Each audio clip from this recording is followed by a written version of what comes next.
पोखिया वञनि था। अॼु बि असांजी नियाणियुनि, अॼु बि असांजे पौरतनि, अॼु बि असांजे बुज़ुर्गनि, अॼु बि असांजे ॿारनि जे सीननि में ही रियासती एजेंसियूं MI ऐं ISI, हीअ फ़ौज, हीअ रेंजर्स ऐं पुलिस जा इदारा असांजे घरनि में घिरी असांजी औरतुनि जो तकदुस इस्तेमालु कंदे उन्हनि ते। Voice of Indus nation news में भलीकार।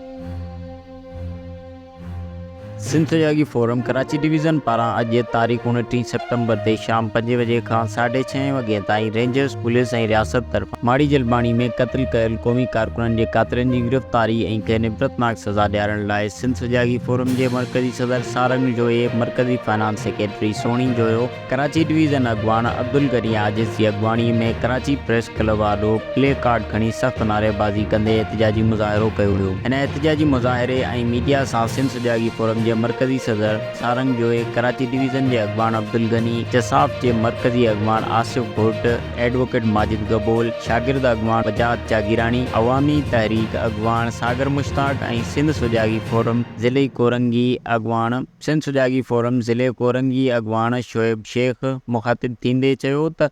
सकरन तालुक़े जे ॻोठ माड़ी जलबाणी में रेंजर्स पुलिस ऐं सिविल ड्रेस में मलबूस रियासती एजेंसियुनि पारां आम सिंधी ॻोठाणनि मथां सिधियूं गोलियूं हणी 5 ॼणनि खे शहीद करे ऐं केतिरनि ई पौरेतनि ऐं सिंधी नियाणियुनि खे सख़्तु ज़ख़्मी करे छॾियो आहे। असां हिन बर्बरियत ऐं हमले खे सिधी सही रियासती दहशतगर्दी सम्झूं था ऐं इहो बि सम्झूं था त इन वाक़िए मां इहो ज़ाहिर थी वियो त धाड़ेलनि ऐं बदनामी जी आड़ में सिंध जे कचे जी 3 लख एकड़ ज़मीन ते कब्ज़े करण ऐं क़ौमी तहरीक खे कुचलण सां गॾोगॾु आम सिंधी माण्हुनि खे ख़ौफ़ज़दा करे लॾाइण जी साज़िश कई पई वञे। इन खां अॻु में इहो तजुर्बो सिंध जे दिलि ऐं दिमाग़ कराची में आज़मायो वियो, जिते पहिरीं दहशतगर्दी ऐं बदनामी जा वाक़िया कराए उन्हनि जो जवाज़ ॼाण आहे। सिंध जे दिलि ऐं दिमाग़ कराची में आज़मायो वियो, पहिरीं दहशतगर्दी ऐं बदनामी जा वाक़िया कराए उन्हनि जो जवाज़ ॼाण आहे। 3 महीननि लाइ रेंजर्स घुराई वई, जेका गुज़िरियल 10 सालनि खां वधीक अरसे खां सिंध ऐं उन जे बजट ते क़ाबिज़ कई वई आहे ऐं उन जे हथां सिंध जे क़ौमी तारीख़ खे कुचलियो पियो वञे। सवनि जी तादाद में क़ौमी कारकुननि खे खंबे गुम करण ऐं उन्हनि जा चिचरियल लाश ॾियण खां वठी सिंधी ॻोठनि मथां हमलनि में बि मुलविस रही आहे। उन करे असां मुतालबो था कयूं त हिकदमि रेंजर्स खे सिंध मां निकाली ॾेई माड़ी जलबाणी वाक़िए जी FIR DG रेंजर्स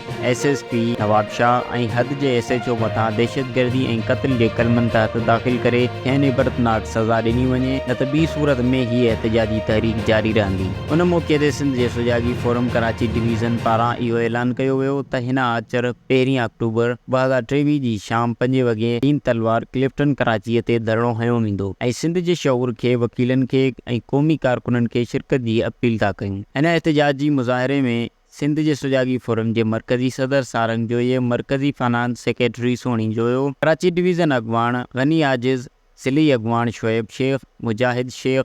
तालुक़े अॻवान एजाज़ उस्मान, वकील खलील अंसारी, मुख्तियार सेमायर, माजिद गबोल, जसाफ अॻवान आसिफ भुट्ट, होशू वुनर, लतीफ़ बुघे, जसाफ आरिसिर अॻवान अताउल्ला शेख, मुजीब मीरबहर, शागिर्द अॻवान वजाद जागीरानी, अवामी तहरीक अॻवान सागर मुश्ताक, क़ौमी अवामी तहरीक अॻवान सचिन, क़ौमी कारकुनन शरण कुमार, सिकंदर चाचड़, फोरम जे मेंबरनि सुल्तान सिंधी, साबिर सिंधी, अकबर सिंधी, फयाज़ सिंधी ऐं ॿियनि साथियुनि वॾे अंग में शिरकत कई। नाज़रीन, वधीक तफ़सील ऐं ख़बरुनि लाइ ॾिसंदा रहो voice of Indus nation news.